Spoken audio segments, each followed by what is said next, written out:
هو عادي الراجل ياخد فلوس من مراته ولا كده الرجولة راحت؟ في واحد صاحبي مراته بتقبض أكتر منه بكتير. في البداية كانوا متفقين إن كل واحد مسؤول عن نفسه، ولكن هو ممكن يصرف على البيت. بعد فترة صاحبي حصلت له أزمة في شغله ومراته بدأت تساعده.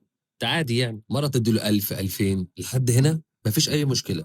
المشكلة إن واحد صاحبه عرف إن مراته بتساعده، ومن يومها كل ما يشوفه يقول له ايه يا عم مرتبك فين بيروح فين، والمدام بتصرف وبتدفع في البيت، ده مش عيب؟ والكلام الاهبل اللي بيحصل ده، الراجل ابتدى يتضايق ودمه يغلي. راح قال لمراته انا مش هاخد منك فلوس تاني. قالت له ليه؟ احنا مع بعض على الحلوه والوحشه ولازم اقف جنبك، ده دوري واحنا فلوسنا واحد.